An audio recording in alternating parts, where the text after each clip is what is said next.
Bonjour, essayons de résoudre le problème numéro 4 où on vous parle d'un échantillonnage à la source d'un incinérateur biomédical. Donc, quelles sont les données qui nous sont disponibles? Donc,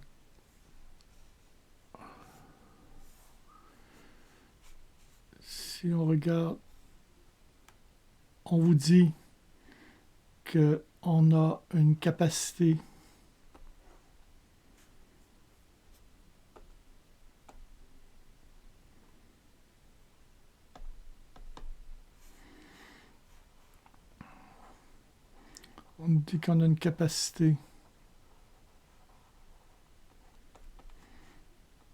inférieure à 1 tonne de l'heure.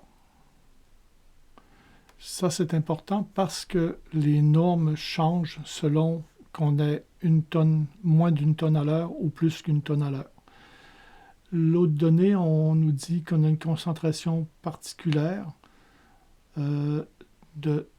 donc concentration 0,500 mg par mètre cube selon les normes R.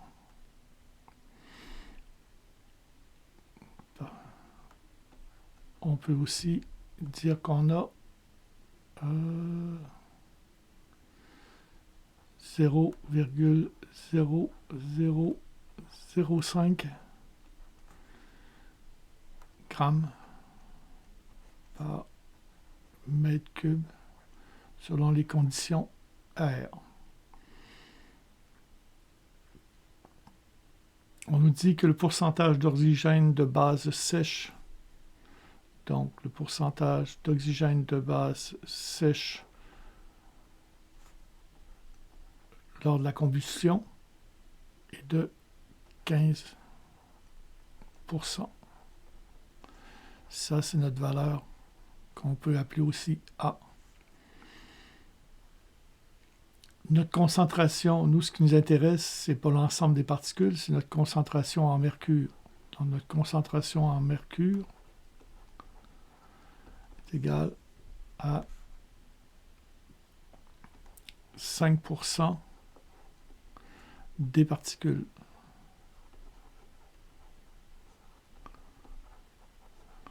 Donc, les particules qui ont été recueillies sur le filtre, il y a 5% de ces particules-là qui sont du mercure. Donc, on pourrait l'exprimer aussi en disant qu'on a 0,05 grammes de mercure par gramme de particules.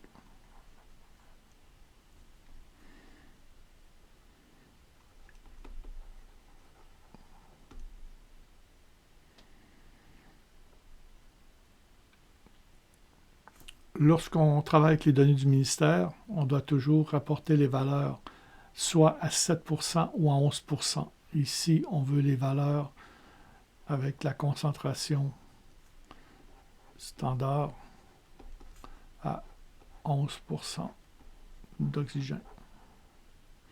Donc ça, c'est nos données. Qu'est-ce qu'on veut calculer?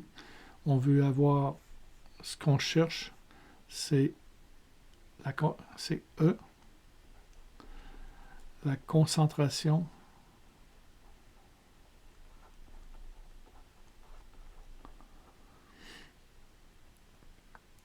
des contaminants.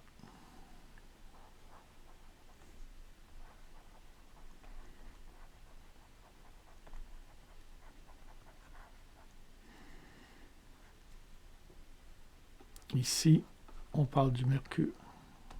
OK? La formule qu'on va utiliser, c'est la formule qu'on retrouve dans l'article 105 de la loi. Donc, on sait que E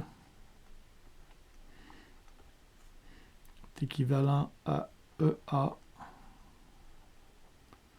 EA étant la concentration sur la base sèche non corrigée, multipliée par 9,9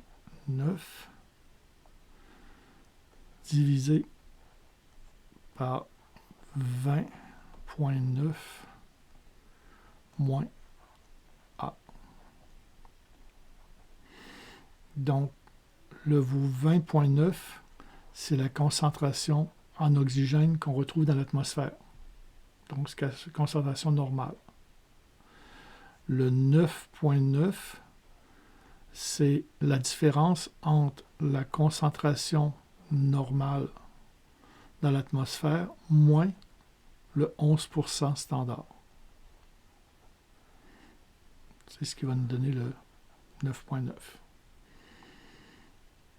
Donc, on commence par calculer notre valeur EA, c'est-à-dire la concentration non corrigée. Donc, pour faire la concentration non corrigée,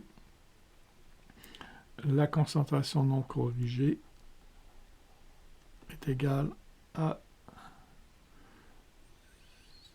0,0005 grammes de particules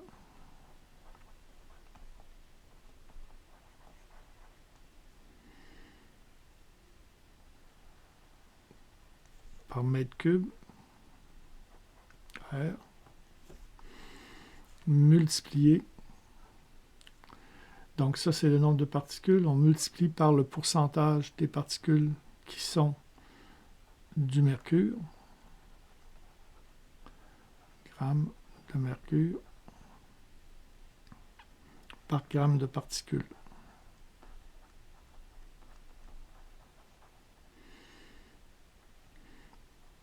Donc, si on multiplie ça, on arrive à 0,0000025 grammes de mercure par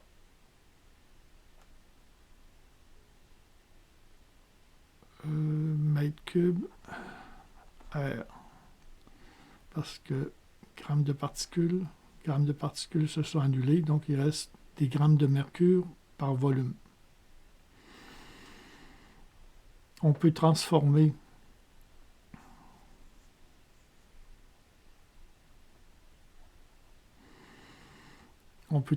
cette valeur-là pour obtenir des microgrammes de mercure. Donc pour ça, on va multiplier cette valeur par 1 million. Parce qu'il y a 1 million de microgrammes par gramme. Donc on obtient 25 microgrammes de mercure par mètre cube, condition R. Donc là, tout ce qu'on a fait, on a obtenu notre valeur EA. Donc si on va maintenant utiliser notre formule qui est ici, et on remplace les diverses valeurs, donc qu'est-ce qu'on va obtenir? C'est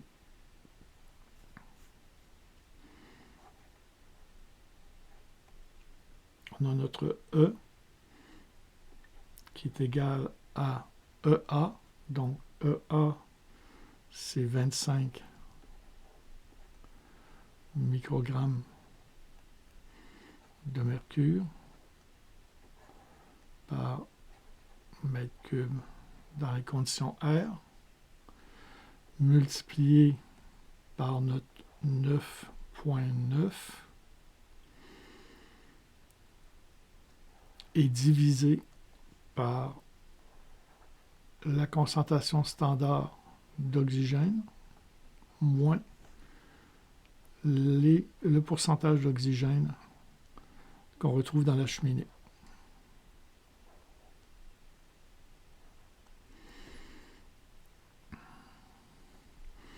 Donc la réponse va être 41,95 microgrammes de mercure par mètre cube R. C'est notre réponse. R, A, comme ça a été corrigé, ici la valeur, c'est-à-dire que c'est corrigé à 11%. Donc, quand vous écrivez la réponse, vous devriez écrire 41,95 microgrammes de mercure par mètre cube, R à 11% d'oxygène. C'est bien important d'écrire vos données. Excusez si c'est écrit tout croche, c'est pas évident d'écrire avec une tablette. Donc, on a notre réponse. Donc, la réponse suivante, ce qu'on vous demande aussi, on vous demande est-ce que cette usine dépasse les normes. Donc, l'article 105 du RAA vous dit que pour un volume inférieur à 1 tonne de l'heure, la valeur maximale, la norme maximale est 40 microgrammes de mercure par mètre cube. Donc, la réponse est oui. On dépasse les normes parce qu'on est à 40, presque à 42. Donc, on est supérieur à la norme maximale de 40. J'espère que ça vous a aidé. C'est la première fois que je le fais comme ça, que je l'enregistre. Ça fait un peu bizarre. Je vais finir par m'habituer à mieux écrire. Fait que si vous avez des questions, vous me contacterez.